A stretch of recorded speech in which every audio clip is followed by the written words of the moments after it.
भारतीय किसान यूनियन चडूनी के राष्ट्रीय अध्यक्ष गुरनाम सिंह चडूनी रेवाड़ी पहुंचे। रेवाड़ी पहुंचने पर गुरनाम चडूनी का ढोल बाजे के साथ फूल मालाएं और पगड़ी पहनाकर जोरदार स्वागत किया गया।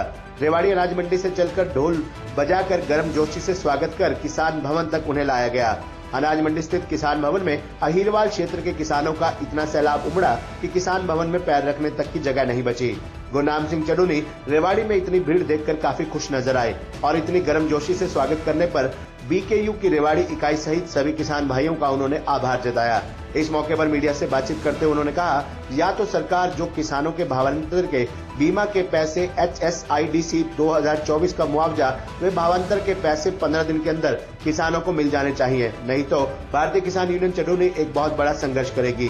भारतीय किसान यूनियन की ओर से राष्ट्रीय नेता गुरनाम सिंह के नेतृत्व में मांगों का ज्ञापन तहसीलदार को सौंपा गया। प्रशासन की ओर से पहुंचे तहसीलदार ने किसानों को आश्वासन देते हुए कहा कि वे ये ज्ञापन सरकार और प्रशासन को भेज देंगे तथा भावांतर का पैसा जल्दी ही किसानों को मिल जाएगा। वे जिस प्रकार गिरदावरी हुई थी उसी प्रकार का मुआवजा दिया जाएगा।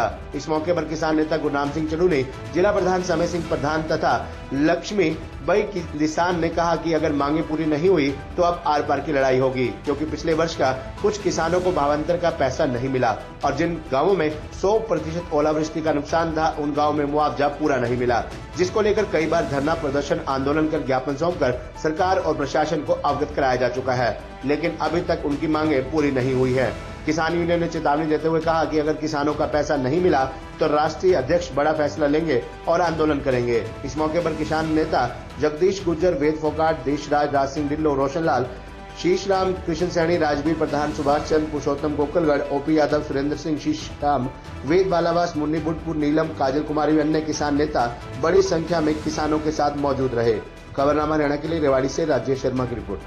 ये वैसे तो हम रूटीन में रेवाड़ी में मीटिंग करते रहते हैं।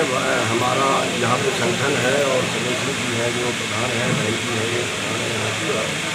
बहुत से लोग यहाँ से हमारे साथ बहुत सक्रिय काम कर रहे हैं, तो हम टाइम पे मीटिंग करते रहते हैं। लेकिन आज का जो मैटर है वो काफ़ी दिनों से, पिछले दिनों से जो है वो सरकार ने मुआवजा नहीं दिया है और उसमें कई मांगे थी। तो आज हमने ज्ञापन देना है। जैसे बाजरा है, पिछले साल जो बाजरा भावांतर में खरीदा, उस बाजरे का पैसा अभी तक खाते में नहीं डाला। कई चीज़ों का नहीं डाला है, लेकिन उसमें बाजरा भी इस एरिए में जो है वो बाजरा होता है, इसका पैसा सरकार ने अभी तक खाते में नहीं डाला। तो वो उनको तुरंत डालना चाहिए। और जो फसल बीमा 22 का, उसका क्लेम काफ़ी लोगों का अभी तक नहीं हुआ और उस पर सरकार जो है वो जमीन भी नहीं है, उनको मुकदमा दर्ज जो है वो बनता है। क्योंकि आप हिसाब लगाइए कि 22 से लेकर आज तक का, अगर उस वक्त किसान को 1000 क्लेम मिलना था और आज वो 3 साल बाद में पैसा मिले, तो वो पैसा तो किसान ने तो ब्याज पे लिया है, वो तो डबल हो जाता है उस में। और जो बीमा कंपनी है वो इसका इस तरह से ब्याज खाती रहती है और फिर दुखी हो गए जो किसान हैं वो सड़क पर बैठते हैं। कुछों का बीमा मिल जाता है, कुछों का नहीं मिलता है, फिर कत्ल कर देते हैं। इसी तरह से जो कई चौकी में ओढ़े पड़े थे, उनकी जो गिरदावरी की है वो गिरदावरी में ये नहीं बताते कि उस वक्त गाँव का कोई आदमी साथ में नहीं रखते और किसान को ये नहीं बताते कि तेरा कितने प्रतिशत खराब बन जाता है, जो बड़ी बात होती है। बाद में कहते हैं तेरा फिर खराब था ही नहीं, अब फसल कटने के बाद हमारे पास नहीं बचता। अब वो बहुत से किसानों को नहीं दिया है और ज़्यादातर किसानों को नहीं तो दिया ही नहीं, जबकि यहाँ पे बहुत भारी जो है वो ओला पड़ा। और इसी तरह से जो मेट्रो के लिए जमीन दी थी कुछ गाँवों में, और डोंगरवास है, खड़ियावास है, इसमें जमीन ले ली, उसका तो मुआवजा दे दिया, लेकिन जिसका मकान आ गया, जिसका ट्यूबवेल आ गया, कोई और किसी को प्रॉपर्टी आ गई, उसका पैसा अभी तक जो है वो दबाया हुआ है। और इसी तरह से जो है वो समय समय के ऊपर बहुत सी मांगे यहाँ पे उसकी रहती हैं। जैसे खाद है, कई बार खाद नहीं मिलता है या मतलब उसके समस्या हैं, तो उन सब पर भी विचार करेंगे और ये ज्ञापन भी आएगी। देखिए, हमारी जो यहाँ की टीम है वो यहाँ पे सक्रिय रहती है, सबसे मिलती रहती है और ख़ासतौर पर जो है ये सरकार का प्रशासन का काम होता है, ज्ञापन प्रशासन को दिए जाते हैं, मांग प्रशासन को दी जाती है। तो उनको ये पीछे भी ज्ञापन देते रहे हैं और अभी तक जो है सरकार ने उसके बारे में कुछ नहीं है।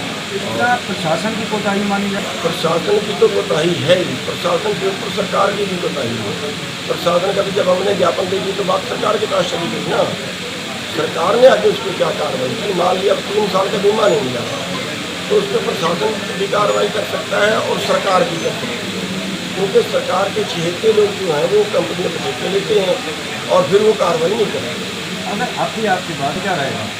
फिर उंगली टेढ़ी करनी पड़ेगी, फिर हम कहीं जाके सड़क के ऊपर बैठेंगे, रोड रोकेंगे, फिर पुलिस लठ मारेगी, मानने की भी सारी। और वो फिर बात ये है कि जैसे कहते हैं कि बकरी ने दूध तो दिया पर मींग ने पाके दिया, फिर वो बात हो जाती है। करना तो सारा कुछ पड़ेगा, लेकिन छोड़ेंगे ही ऐसे थोड़ी छोड़ेंगे, हमारा अधिकार है, अपना अधिकार थोड़ी छोड़ेंगे। क्या सड़क रोकना सड़क बनाना बिल्कुल नहीं करता है और हमारे पास चारा कोई नहीं होता। जब हम सरकार के कहीं गले में फंसाते हैं, किसी को जाकर अधिकारी को भेजते हैं, कहीं सड़क पर बैठते हैं, वो सरकार सोचती है शराब से कम बता हैं 2021-22 का मुआवजा नहीं करेंगे, तो करें तो क्या करें।